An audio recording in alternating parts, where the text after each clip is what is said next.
बात नहीं है।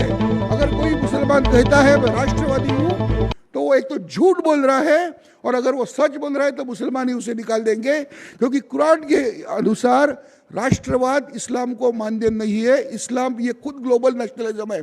अगर कल मंगल ग्रह पे एक मुसलमान चला जाएगा तो मुस्लिम राष्ट्र की सीमा वहां तक जाएगी कुरान के अनुसार।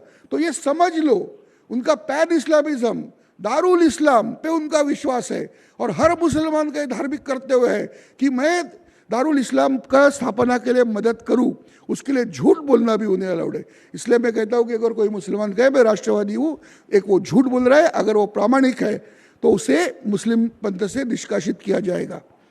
तो ये बात आप ध्यान में रखो, और ये बात इतनी गंभीर है, आज 20% होके भी हर जगह आप सुनाई दे रहे, तो इसीलिए आपको संगठित होना पड़ेगा वीर सावरकर के हिसाब से।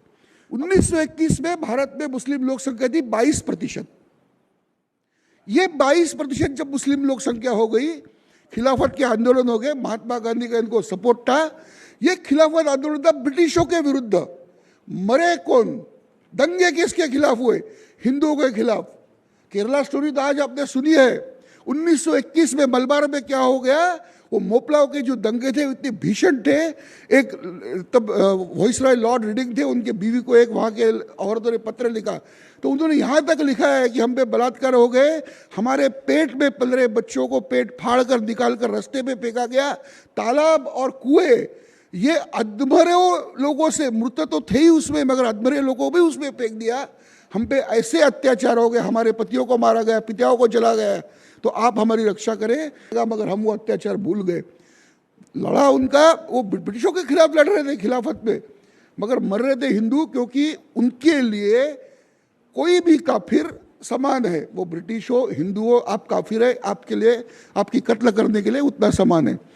वो 22% लोग 1947 में 35% बने, तो भारत का 1/3 अंग ले गए। 1921 में उनके 3 या 4 प्रांत में उनकी बहुसंख्या थी, पाकिस्तान एक टुकड़ों में चला गया। आज वो हमारे हर नगर में, हर गांव में, आज गोवा में देखो एक इस्लामिक मिनी पाकिस्तान बन गए हैं, और वो ऐसे स्ट्रेटेजिक जगह पे, हाईवे पे है, रेलवे स्टेशन की जगह है, आपके एयरपोर्ट को घेर लिया है। कल अगर एक आगे के 25 साल में अगर इनकी संख्या 35 बन गई ना, तो आपको उर्वरित हिंदुस्तान नहीं मिलेगा, आपको सिर्फ कब्रिस्तान मिलेगा, क्योंकि आपको जाने के लिए कोई रास्ता नहीं होगा, आपको कोई जगह नहीं होगी, आप आपके बिल्डिंग से नहीं निकल पाओगे। और ऐसा हुआ है, ऐसा 1946 में हुआ है, बांग्लादेश में ये हुआ है। नौखाली, एक नाम सुना होगा आपने, नौखाली ये मुस्लिम बहुल इलाका था, 80% मुसलमान थे, 20% हिंदू थे, उनके गांव दूर दराज तक थे। रोज प्रोग्राम होता था, 2-3 महीने दंगल शुरू थी, रोज 3 महीने, हर रोज मुसलमान समुदाय निकलता था, ट्रक से निकलते थे, लाउड स्पीकर निकलते थे, बैंड लगता था। आगे जाके वो एक एक गाँव लुटते थे, बिल्कुल सिस्टमैटिक। एक गाँव को घेर लो, उससे मर्द है उनको काटो, औरतों पे बलात्कार करो, और उनके पब्लिकली निकाह लगते थे। वो मौलवी उधर मॉब में, इधर बलात्कार शुरू, इनके निकाह लगा रहा है, उनके धर्मांतरण हो रहे थे। ये नौखाली का हत्याकांड 1 साल तक आगे भी चलता रहा, और आज भी बांग्लादेश में अल्पसंख्यक हिंदुओं के साथ वही हो रहा है। तो आप सोचो कि अगर तब तो 2-3 प्रांत ने, आधा पंजाब चला गया, सिंध चला गया, आज क्या होगा? आज गोवा में देखो, गोवा में कितने मिनी पाकिस्तान बने, मुंबई में कितने हैं। आज मालाड बालवे में हिंदू आदमी जा नहीं सकता। तो सावरकर के विचार आपको ध्यान में रखना चाहिए, और यही सोचना चाहिए कि मैं क्या करूं। मैं आपको डरा नहीं रहा हूं। जब सेना युद्ध के लिए खड़ी होती है तो उन्हें शत्रु के बल का भी ये देना पड़ता है कि उसका बल क्या है। जो पार्टी, जो उम्मीदवार हिंदू हित की सबसे ज्यादा बात करेगा उसे हम मतदान करेंगे। उसका शॉर्ट में फॉर्मूला है, जो हिंदू हित की बात करेगा वही देश पे राज करेगा।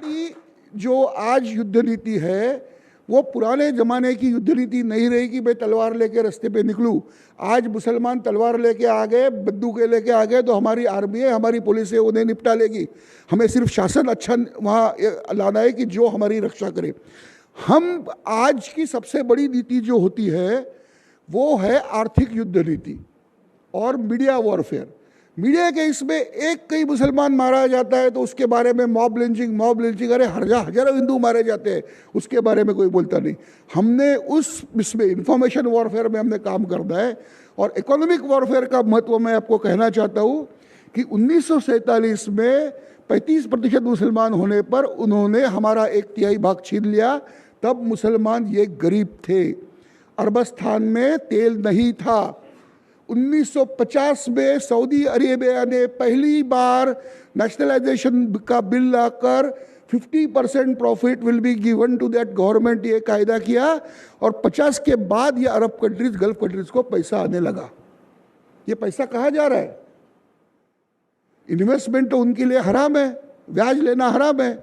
इस्लामिक बैंकिंग का कंसेप्ट आ गया और इसके पहले एक हलाल का कंसेप्ट आ गया। हलाल मतलब एज पर शरिया जो है, वो सिर्फ मीट मटन की बात नहीं है।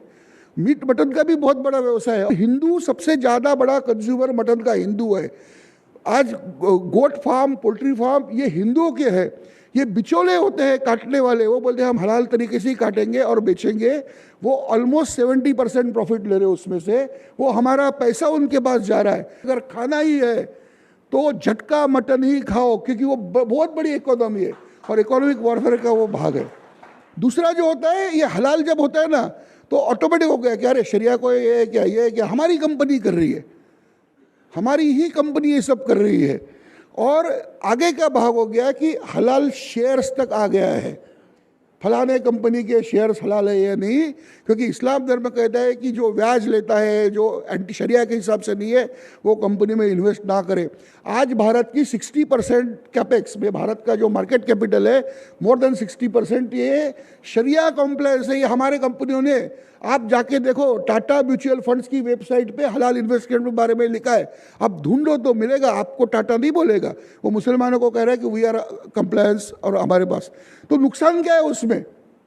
नुकसान उसमें ये है कि हमारा 60% मार्केट कैपेक्स, हमारी 1200 से ज़्यादा कंपनी आज मुसलमान फाइनेंस पे टिकी हुई है। सिर्फ 2 या 3% शेयर एक दिन में बेचने को आओ, कंपनी डूबती है। ये इकोनॉमिकल वॉरफेयर है, इसी के लिए लड़ना है, इसी के लिए हम लड़ सकते हैं। हमारे मंदिरों में पैसा कम नहीं है, मगर हमारी सरकार हमें उसको मार्केट में इन्वेस्ट नहीं कर देती है। हमें यह भी मुहिम करना चाहिए कि हम इस्लाम से ट्रेड नहीं करेंगे, हिंदू टू हिंदू ट्रेड होगा।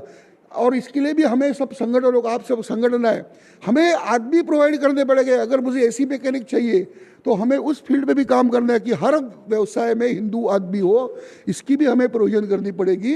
और हमारे मंदिरों का पैसा व्यवसाय में हो। जो भी नॉन शरिया बिजनेस है, जिसे वो कहेंगे कि ये हराम बिजनेस है, उस बिजनेस में हमारा पैसा जाना चाहिए, हमने उस बिजनेस को बचाना चाहिए। नमस्कार, आदाब, दोस्तों, मेरा नाम है आरिफ जमील। आप देख रहे हो ऑल इंडिया रियल न्यूज और आप देख